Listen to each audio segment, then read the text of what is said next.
Hi ಎಲ್ಲರಿಗೂ ನಮಸ್ತೆ. ಇವತ್ತು ನಾನು ಕ್ಯಾಪ್ಸಿಕಮ್ ಕರಿ ಮಾಡ್ತಾ ಇದ್ದೀನಿ. ಏನೇನು ಇಂಗ್ರೀಡಿಯೆಂಟ್ಸ್ ಬೇಕು ಅಂತ ನೋಡೋಣ. ನಾನಿಲ್ಲಿ 3 ಕ್ಯಾಪ್ಸಿಕಮ್ ತೊಗೊಂಡಿದ್ದೀನಿ, ಉದ್ದುದ್ದ ಕಟ್ ಮಾಡ್ಕೊಂಡಿದ್ದೀನಿ. 2 ಟೊಮೊಟೊ ಅದನ್ನು ಸಹ ಕಟ್ ಮಾಡ್ಕೊಂಡಿದ್ದೀನಿ. 50 ಗ್ರಾಮಷ್ಟು ಕಡಲೆ ಬೀಜ, 2 ದಪ್ಪ ಈರುಳ್ಳಿ ಅದನ್ನು ಸಹ ಉದ್ದುದ್ದ ಕಟ್ ಮಾಡ್ಕೊಂಡಿದ್ದೀನಿ. ಇಲ್ಲಿ ನಾನು ಸ್ವಲ್ಪ ಕಾಯಿ ತೊಗೊಂಡಿದ್ದೀನಿ, ಸ್ವಲ್ಪ ಶುಂಠಿ ಮತ್ತು ಒಂದು 6 ಬೆಳ್ಳುಳ್ಳಿ ಎಲ್ಲ ಕ್ಲೀನ್ ಮಾಡ್ಕೊಂಡಿದ್ದೀನಿ.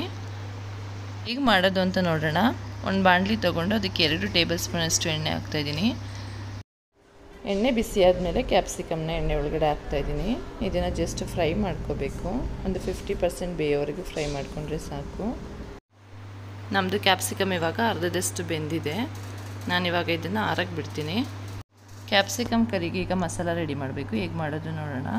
1 ಟೇಬಲ್ ಸ್ಪೂನಷ್ಟು ಎಣ್ಣೆ ತೊಗೊಂಡಿದ್ದೀನಿ, ಅದಕ್ಕೆ 50 ಗ್ರಾಮಷ್ಟು ಕಡಲೆ ಬೀಜ ಹಾಕ್ತಾಯಿದ್ದೀನಿ. ಇದನ್ನು ಚೆನ್ನಾಗಿ ಫ್ರೈ ಮಾಡ್ಕೋಬೇಕು.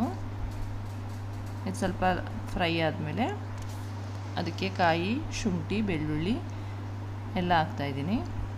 ಎಲ್ಲನೂ ಹಾಕಾದ್ಮೇಲೆ ಇದನ್ನು ಸಹ ಫುಲ್ಲಾಗಿ ಫ್ರೈ ಮಾಡ್ಕೋಬೇಕು. ನೋಡಿ ಇವಾಗ ಫ್ರೈ ಆಗಿದೆ. ನೆಕ್ಸ್ಟ್ ಇದನ್ನು ಕೂಲ್ ಆಗಕ್ಕೆ ಬಿಡಬೇಕು. ಮತ್ತು ನಾನು ಅದೇ ಬಾಣಲಿಗೆ 2 ಟೇಬಲ್ ಸ್ಪೂನಷ್ಟು ಎಣ್ಣೆ ಹಾಕ್ತಾಯಿದ್ದೀನಿ. ನಾನಿಲ್ಲಿ ಎಲ್ಲದಕ್ಕೂ ಒಂದೇ ಬಾಣಲಿ ಯೂಸ್ ಮಾಡಿದ್ದೀನಿ. ಮತ್ತು ಕಟ್ ಮಾಡ್ಕೊಂಡಿರೋ ಈರುಳ್ಳಿ ಹಾಕಿದ್ದೀನಿ. ಈರುಳ್ಳಿ ಹಾಕಿ ಅದನ್ನು ಚೆನ್ನಾಗಿ ಫ್ರೈ ಮಾಡ್ಕೋಬೇಕು. ಇದೊಂದು ಗೋಲ್ಡನ್ ಕಲರ್ ಆಗೋವರೆಗೂ ಫ್ರೈ ಮಾಡ್ಕೊಳ್ಳಿ. ನೆಕ್ಸ್ಟ್ ಇಲ್ಲಿ ನಾವು ಮಸಾಲ ರೆಡಿ ಮಾಡ್ಕೊಳ್ಳೋಣ.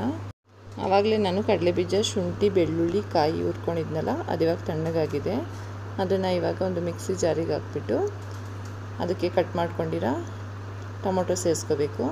ಇದೆಲ್ಲ ಸೇರಿಸಾದ್ಮೇಲೆ ಚೆನ್ನಾಗಿ ಗ್ರೈಂಡ್ ಮಾಡ್ಕೋಬೇಕು ನುಣ್ಣದಾಗಿ. ಇಷ್ಟು ನುಣ್ಣಗೆ ಗ್ರೈಂಡ್ ಮಾಡ್ಕೋಬೇಕು. ನೆಕ್ಸ್ಟ್ ಇಲ್ಲಿ ನಮ್ಮದು ಈರುಳ್ಳಿ ಫ್ರೈ ಆಗಿದೆ. ಫ್ರೈ ಆದಮೇಲೆ ಈ ಮಸಾಲ ಆಡಿಸ್ಕೊಂಡಿರೋ ಮಸಾಲನ ಅದರೊಳಗಡೆ ಹಾಕಿ ಎರಡನ್ನೂ ಮಿಕ್ಸ್ ಮಾಡಬೇಕು. ಯಾರ್ಯಾರಿಗೆ ಕ್ಯಾಪ್ಸಿಕಮ್ ಎಲ್ಲ ಇಷ್ಟ ಆಗಲ್ಲ, ಈ ಕರಿನ ಒಂದ್ಸಲಿ ಟ್ರೈ ಮಾಡಿ.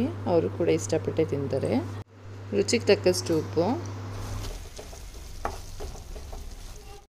1/4 ಟೀ ಸ್ಪೂನಷ್ಟು ಅರಿಶಿನ ಪುಡಿ, 1 ಟೇಬಲ್ ಸ್ಪೂನಷ್ಟು ಖಾರದ ಪುಡಿ, 1 ಟೇಬಲ್ ಸ್ಪೂನಷ್ಟು ಧನಿಯಾ ಪುಡಿ.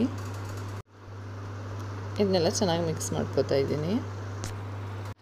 ನೆಕ್ಸ್ಟ್ ಇದನ್ನೆಲ್ಲ ಚೆನ್ನಾಗಿ ಫ್ರೈ ಮಾಡಬೇಕು. ಅದಕ್ಕೋಸ್ಕರ 100 ml ನೀರು ಹಾಕಿ ಇದನ್ನೆಲ್ಲ ಚೆನ್ನಾಗಿ ಕುದಿಸ್ಕೋಬೇಕು. ನಾನಿವಾಗ ಲಿಡ್ ಕ್ಲೋಸ್ ಮಾಡ್ತಾಯಿದ್ದೀನಿ. ಒಂದು 5 ಮಿನಿಟ್ಸ್ವರೆಗೂ ಬೇಯಿಸ್ಕೊಂಡ್ರೆ ಸಾಕು. ನೋಡಿ ಈ ಥರ ಮೇಲ್ಗಡೆ ಎಣ್ಣೆ ಬಿಟ್ಟಿದೆ. ಈ ಥರ ಎಣ್ಣೆ ಬಿಟ್ಟಿದ್ರೆ ಮಸಾಲ ಎಲ್ಲ ಬೆಂದಿದೆ ಅಂತ ಅರ್ಥ. ನೆಕ್ಸ್ಟ್ ಇಲ್ಲಿ ನಾನು 2 ಟೇಬಲ್ ಸ್ಪೂನಷ್ಟು ಮೊಸರು ಸೇರಿಸ್ತಾಯಿದ್ದೀನಿ. ಮೊಸರನ್ನ ಯಾವುದೇ ಕಾರಣಕ್ಕೂ ಮಿಸ್ ಮಾಡಬೇಡಿ. ಇದೇ ನಮಗೆ ಒಳ್ಳೆ ಟೇಸ್ಟ್ ಕೊಡುತ್ತೆ. ಹಾಗಾಗಿ ಮೊಸರು ಹಾಕಾದ್ಮೇಲೆ ಒಂದು 2 ಮಿನಿಟ್ಸಷ್ಟು ಕುದಿಸ್ಕೊಂಡ್ರೆ ಸಾಕು. ನೋಡಿ ಕುದೀತಾ ಇದೆ. ಇವಾಗ ನಾನು ಆವಾಗಲೇ ಫ್ರೈ ಮಾಡ್ಕೊಂಡಿದ್ನಲ್ಲ ಕ್ಯಾಪ್ಸಿಕಮು, ಅದನ್ನು ಆ್ಯಡ್ ಮಾಡ್ತಾಯಿದ್ದೀನಿ. ಇದನ್ನೆಲ್ಲ ನಾನಿವಾಗ ಮಸಾಲ ಜೊತೆ ಮಿಕ್ಸ್ ಮಾಡ್ಕೊತಾ ಇದ್ದೀನಿ. 1 ಟೇಬಲ್ ಸ್ಪೂನಷ್ಟು ಕಸೂರಿ ಮೆಥಿ ಹಾಕ್ತಾಯಿದ್ದೀನಿ. ಇದನ್ನೆಲ್ಲ ಚೆನ್ನಾಗಿ ಮಿಕ್ಸ್ ಮಾಡಾದಮೇಲೆ ಲಿಡ್ ಕ್ಲೋಸ್ ಮಾಡಿ ಒಂದು 5 ಮಿನಿಟ್ಸಷ್ಟು ಬೇಯಿಸ್ಕೋಬೇಕು. ನೋಡಿ ಇವಾಗ 5 ಮಿನಿಟ್ಸ್ ಆಯಿತು. ನೋಡಿ ಈ ಥರ ಎಣ್ಣೆ ಬಿಟ್ಟಿದೆ. ಈ ಥರ ಎಣ್ಣೆ ಬಿಟ್ಟಿದೆ ಅಂದರೆ ನಮ್ಮದು ಕ್ಯಾಪ್ಸಿಕಮ್ ಕರಿ ರೆಡಿಯಾಗಿದೆ ಅಂತ ಅರ್ಥ. ಒಳ್ಳೆ ಸ್ಮೆಲ್ ಬರ್ತಾಯಿದೆ. ತಿನ್ನೋಕ್ಕೂ ಕೂಡ ಅಷ್ಟೇ ಟೇಸ್ಟಿಯಾಗಿದೆ. ಈ ಕರಿನ ನೀವು ದೋಸೆ ಜೊತೆ, ರೊಟ್ಟಿ ಜೊತೆ, ಚಪಾತಿ ಜೊತೆ, ಇಡ್ಲಿ ಜೊತೆ ಮತ್ತು ಅನ್ನದ ಜೊತೆ ಕೂಡ ಮಿಕ್ಸ್ ಮಾಡ್ಕೊಂಡು ತಿನ್ಬೋದು. ಎಲ್ಲದ್ರ ಜೊತೆನೂ ತುಂಬಾ ಚೆನ್ನಾಗಿರುತ್ತೆ. ಈ ರೆಸಿಪಿ ನಿಮಗೆ ಇಷ್ಟ ಆಗಿದ್ದರೆ ಪ್ಲೀಸ್ ನನ್ನ ಚಾನಲ್ನ ಲೈಕ್ ಮಾಡಿ, ಶೇರ್ ಮಾಡಿ, ಸಬ್ಸ್ಕ್ರೈಬ್ ಮಾಡಿ. Thank you.